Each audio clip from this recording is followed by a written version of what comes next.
시간 증거될 하나님의 말씀은 미가서 5장 1절에서 6절 말씀입니다. 말씀을 함께 읽도록 하겠습니다. 딸 군대여 너는 때를 모을지어다. 그들이 우리를 에워쌌으니 막대기로 이스라엘 재판자의 뺨을 치리로다. 베들렘 에브라다야 너는 유다 족속 중에 작을지라도 이스라엘을 다스릴 자가 내게서 내게로 나올 것이라. 그의 근본은 상고의 영혼에 있느니라. 그러므로 여인이 해산하기까지 그들을 붙여두겠고 그 후에는 그의 형제 가운데 남은 자가 이스라엘 자손에게로 돌아오리니 그가 여호와의 능력과 그의 하나님의 이름의 위엄을 의지하고 서서 목축하니 그들이 거주할 것이라. 이제 그가 창대하여 땅끝까지 미치리라. 이 사람은 평강이 될 것이라. 아수르 사람이 우리 땅에 들어와서 우리 궁들을 밟을 때에는 우리가 7 목자와 8 군왕을 일으켜 그를 지키니 그들이 칼로 아수르 땅을 황폐하게 하며 니므롯 땅 어기를 황폐하게 하리라. 아수르 사람이 우리 땅에 들어와서 우리 지경을 밟을 때에는 그가 우리를 그에게서 건져내리라. 아멘. 오늘 성경 본문 말씀을 근거로 위기의 소망으로 다가오신 예수님을 믿고 새로움으로 오늘을 살아요 라는 제목으로 하나님의 말씀을 증거하도록 하겠습니다. 인생에 누구나 위기가 있습니다. 그 위기에 우리 예수님은 소망으로 다가오신 거예요.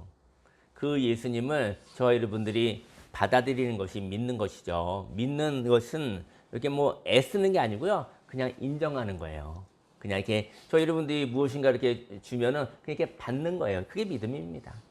선물을 이제 크리스마스인데요. 저희 여러분들 혹시 뭐 선물을 여러 가지 모양의 선물을 주고 받으셨나요?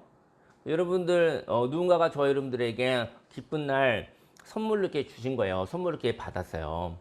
오늘도 그 크리스마스 케이크를 저희가 어제 교회에 저희 공동체에 선물을 그 10개를 받았어요. 그래서 또 그 새벽성 할 때 선물 이렇게 건넸거든요. 근데 선물 줄 때 선물을 받는데 힘이 드나요? 선물을 받는 것은 힘이 드는 게 아니에요. 그것이 믿음입니다. 여러분 믿음을 자랑하지 마십시다. 선물 은혜가 있는데 그것을 받으면서 제가 얼마나 열심히 이 선물을 받았는데요.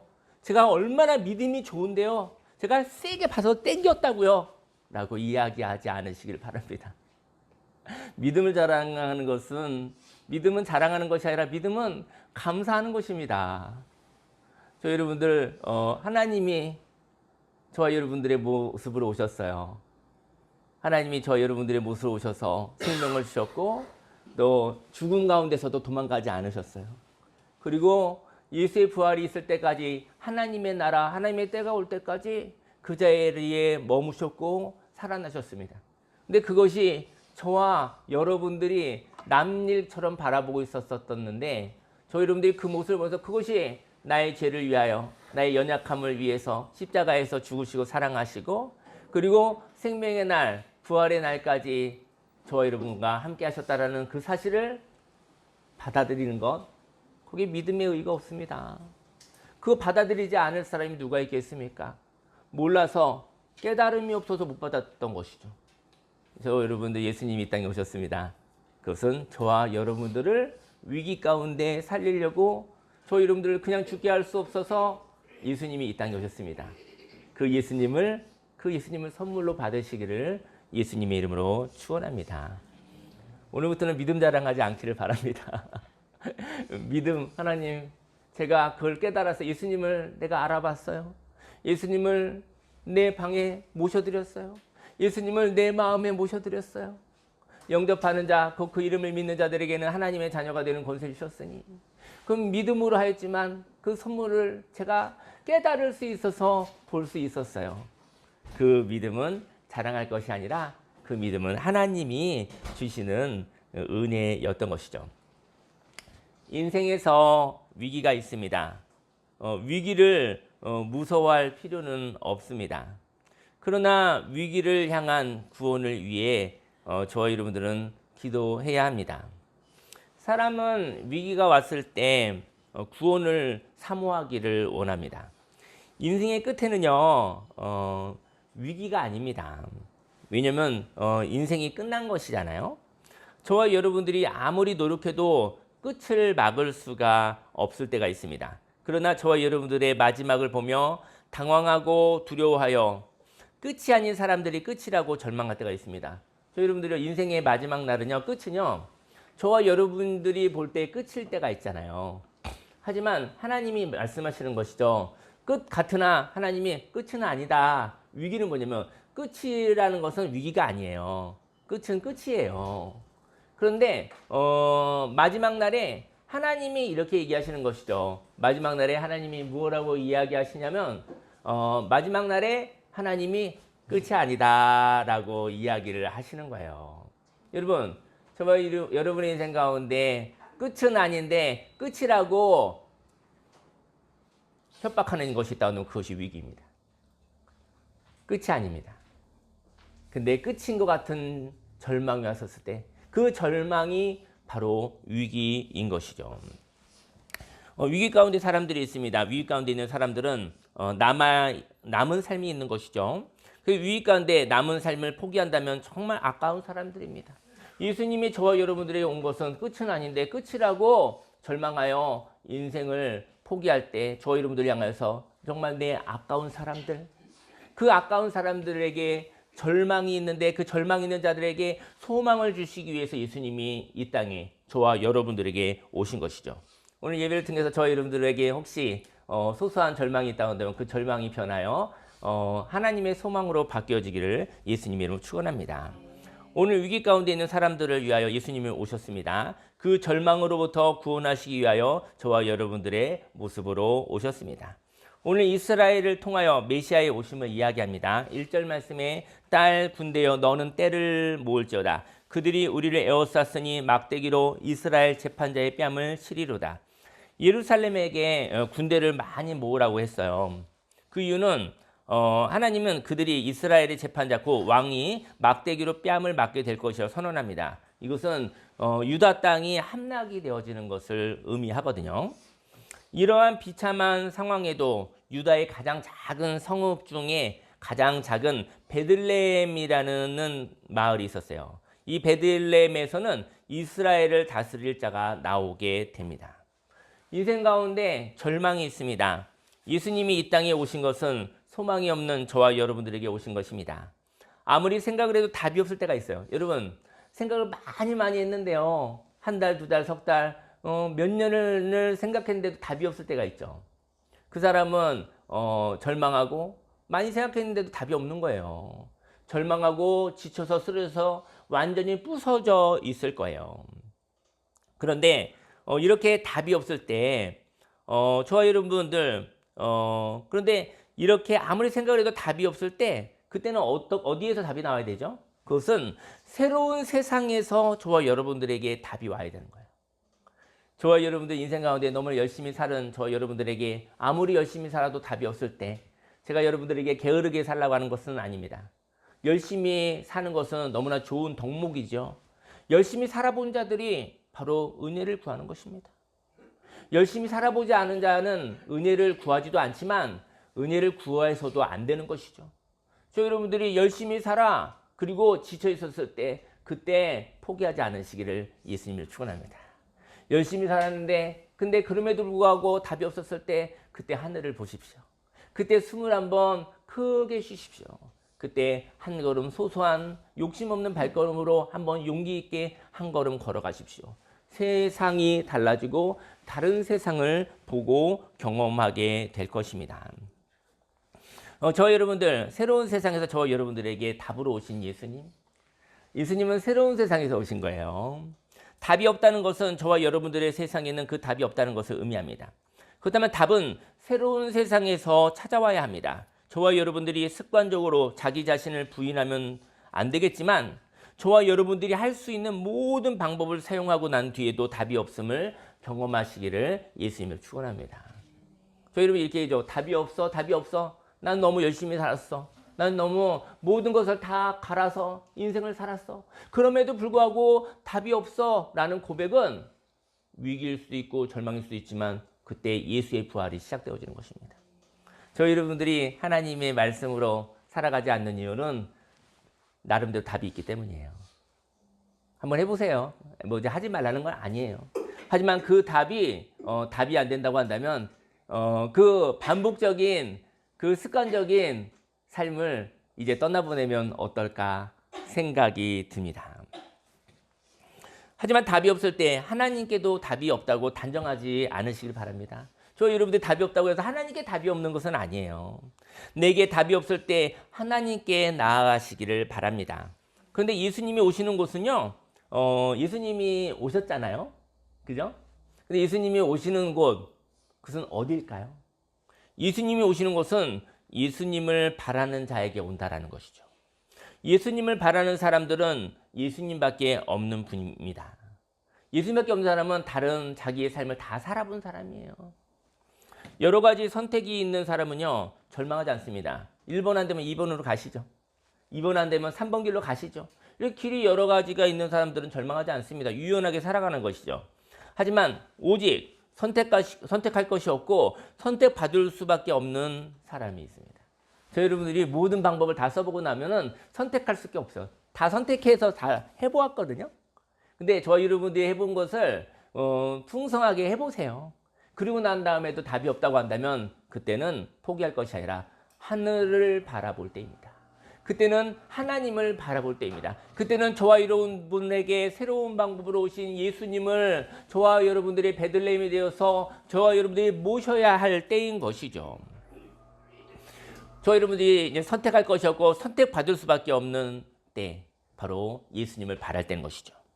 그는 예수님을 바랍니다. 그는 구원을 바랍니다. 그는 살기를 바랍니다. 그는 하나님을 바라는 것입니다. 하나님을 바라는 사람은 하나님이 자신의 모습으로 오셨을 때 그 하나님을 받아들입니다. 저 여러분들이요, 하나님이 크신 분으로서, 하나님이 왕으로서, 하나님이 재벌로서, 하나님이 권력자로서, 저 이 세상에 있는 많은 성공을 가진, 모든 걸 가진 그 사람의 모습으로 저와 여러분들에게 온다고 한다면 저 여러분들이 그 예수님을 받아들일 수 있겠습니까? 왜냐하면 저 여러분들은 위기 가운데 있기 때문이죠. 위기 가운데 있는 사람들은 너무나 자존감이 낮아져 있습니다. 그래서 너무 크신 분으로 오신 예수님을 받아들일 수가 없어요. 왜냐하면 서로 공감이 되지 않기 때문인 것이죠. 하나님을 바라는 사람은 하나님이 자신의 모습으로 오셨을 때 그 하나님을 받아들인다는 것이죠. 왜 예수님 이렇게 보잘것없는 모습으로 오셨습니까? 왜 예수님 왜 이렇게 천대받는 모습으로 오셨습니까? 왜냐하면 저희 여러분들의 구원은 저와 여러분들이 인생 가운데 늘 그런 것은 아니지만 저와 여러분 인생 가운데 가장 낮을 때, 가장 힘들 때, 가장 어려울 때, 그때 그 모습으로 오신 것이죠. 그래야 저와 여러분들이 예수님을 받아들일 수 있기 때문인 것입니다. 예수님이 초라한 모습으로 오셨었던 이유는 저와 여러분 가운데 위기 때 찾아오셨기 때문인 것이죠. 인생의 위기에서 자존감이 낮아지지 않기를 바랍니다. 만일 자존감이 낮아지면 하나님이 크신 분으로 오시면 낯설어서 하나님을 받아들이지 않을 것입니다.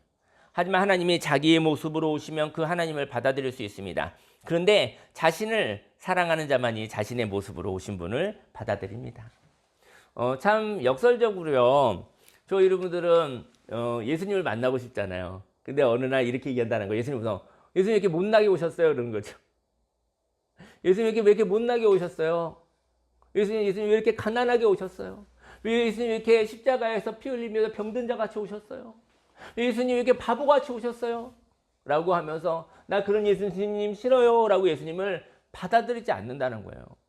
왜냐면 저와 여러분들이 예수님이 만날 때는 왕이었을 때 만나는 것이 아니죠. 권력자일 때 만나는 것이 아니죠. 재벌이 되었을 때 만나는 것이 아니죠.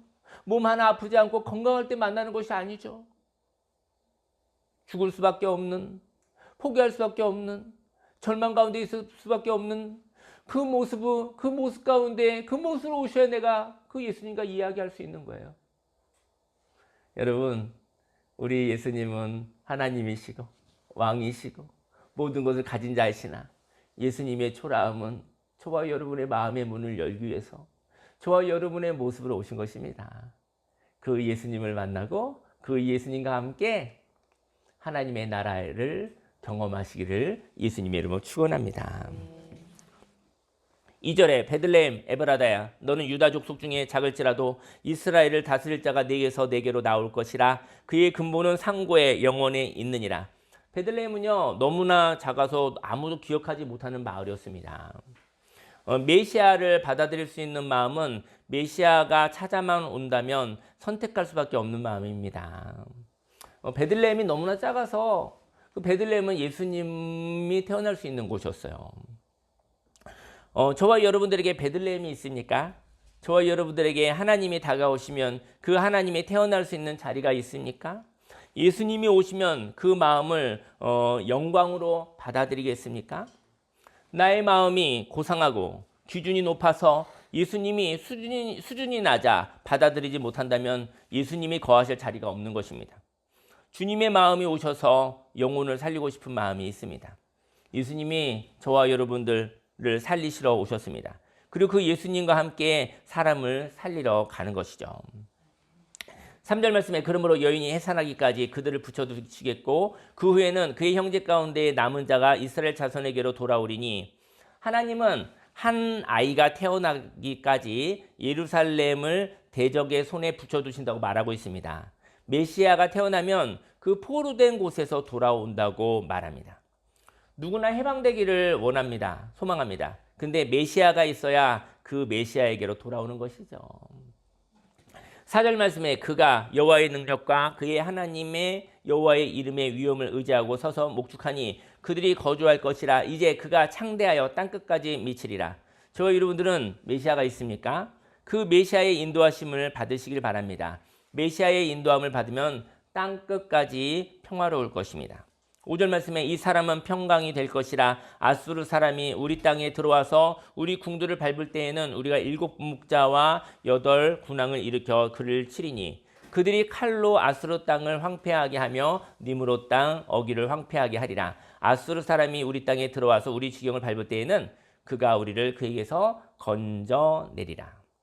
세상의 나라로 대변되어지는 아수르 땅과 니므롯 땅이 저와 여러분들의 땅을 밟을 수가 있습니다. 하지만 하나님이 저와 여러분들을 건져내시는 것입니다.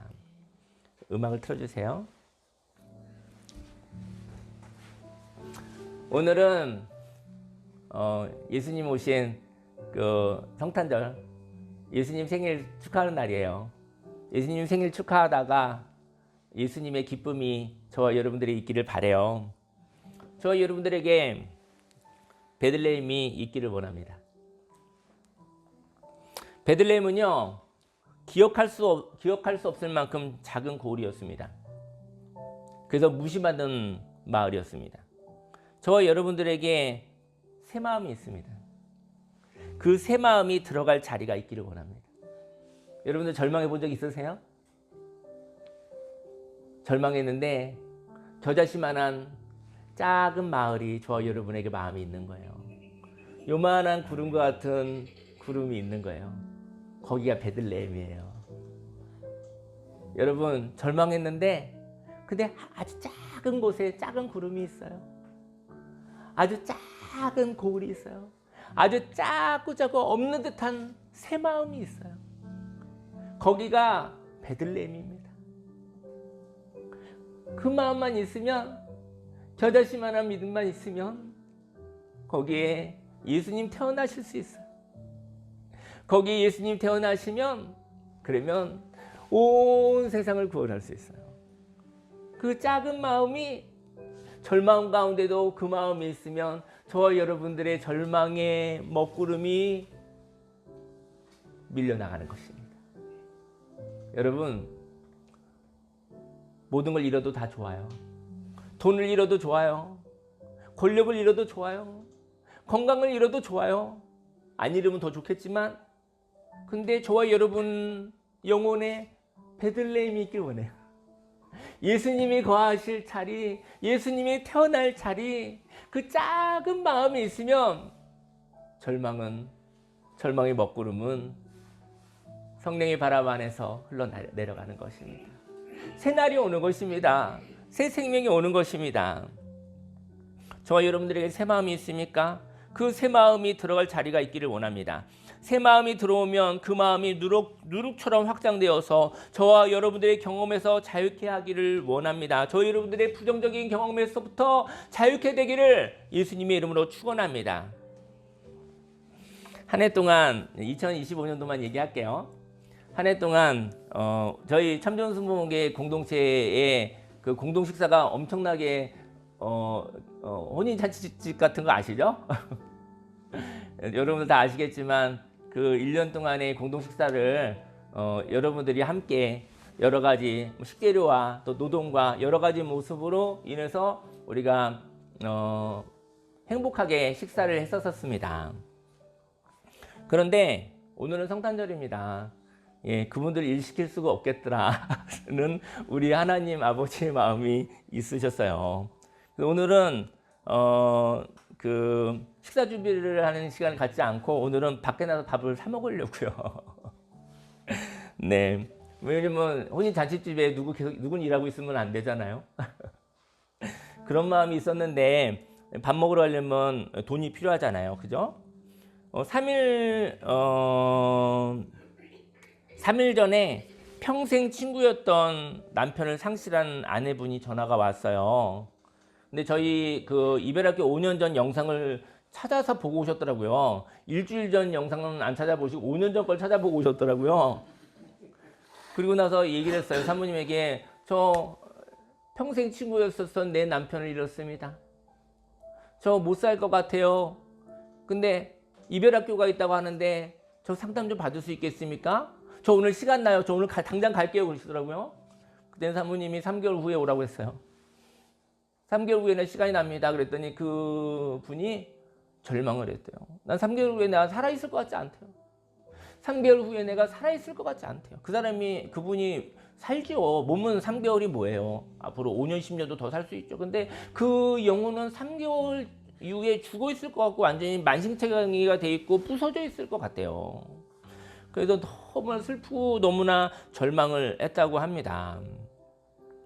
그런데 7개월 동안 이별학교를 하신 분이 있어요.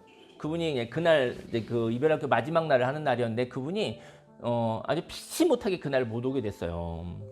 그래서 그분이 얘기를 했어요. 목사님, 사모님, 제가 오늘 꼭 가서 유종의 미를 거둬야 되는데 근데 오늘 갈 수 없게 됐어요. 너무 죄송해요 그러더라고요.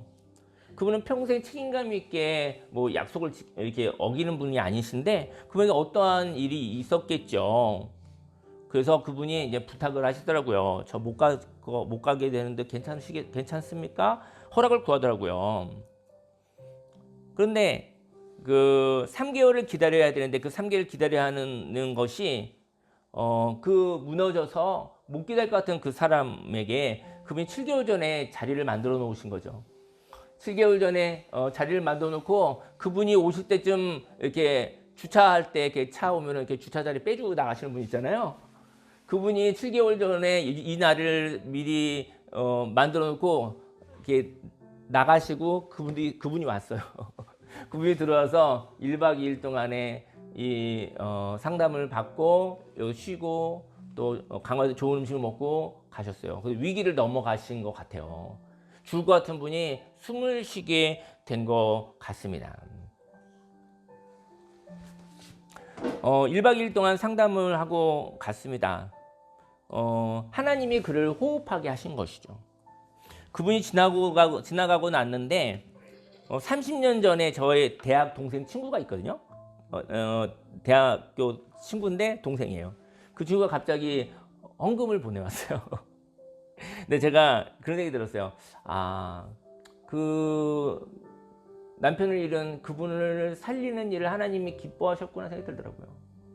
그리고 30년 전 친구가 참 좋은 순복음교회의 이별학교에 헌금할 이유가 뭐가 있겠습니까? 근데 하나님이 기뻐하셨구나 생각이 자꾸 지울 수가 없는 거예요. 그리고 나서 그때 저는 이걸로 내일 크리스마스 때 밥을 사 먹어야겠다 생각을 하게 됐어요. 오늘 성무대에서 밥을 맛있게 먹으시기를 예수님 축원합니다. 네.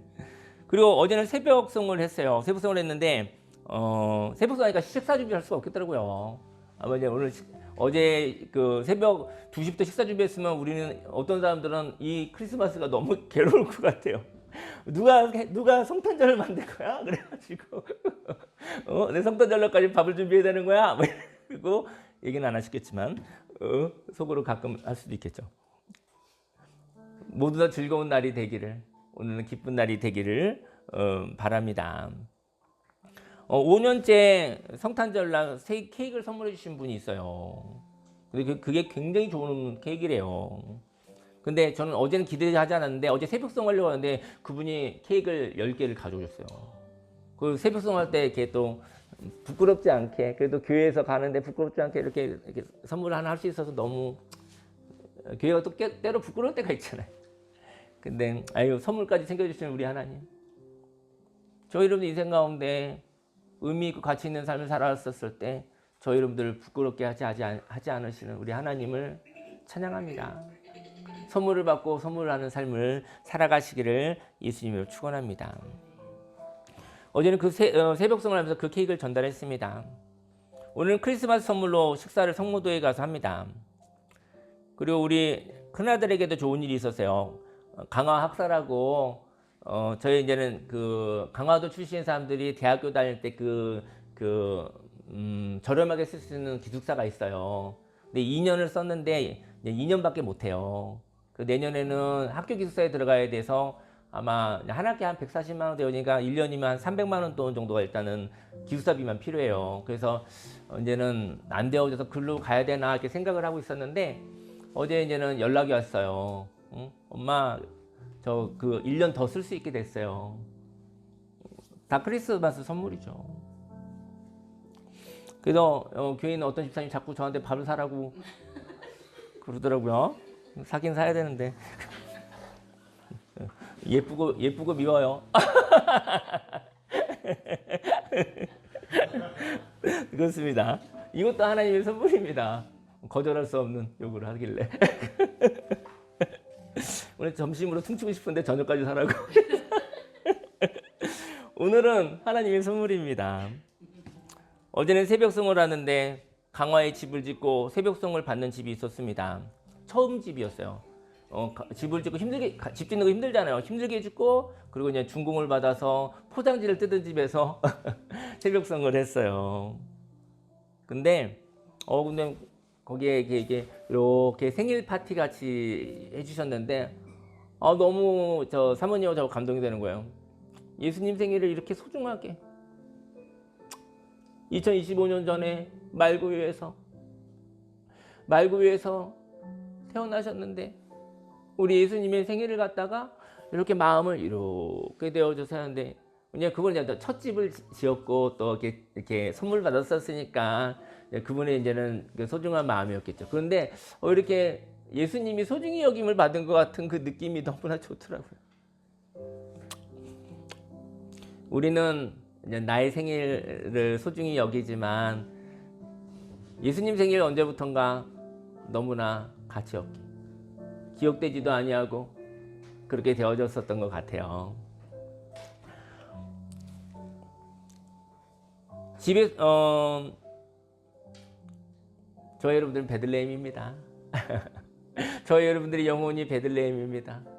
예수님 저와 여러분에게 들어오실 때 환영하기 바래요. 예수님 오소서, 곧 오소서. 임마누엘, 우리 예수님 오소서. 우리와 함께 하소서.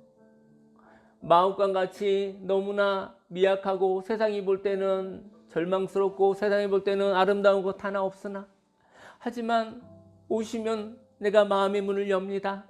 오소서. 그러면 예수님으로 인해서 내 절망의 먹구름이 지나가고 내가 하나님의 자녀의 권세를 가지고 살아가겠습니다. 저 여러분들에게 찾아오신 예수님, 그 예수님을 축하하시기 바랍니다. 그 예수님을 저와 여러분들이 그 예수님이 저와 여러분들의 시끄러운 소리를 평화롭게 할 것입니다. 요즘 정신이 없는 사람이 있어요. 대전에 가서 딸기슈를 사러 일주일에도 2번이나 내려가는 사람이 있어요.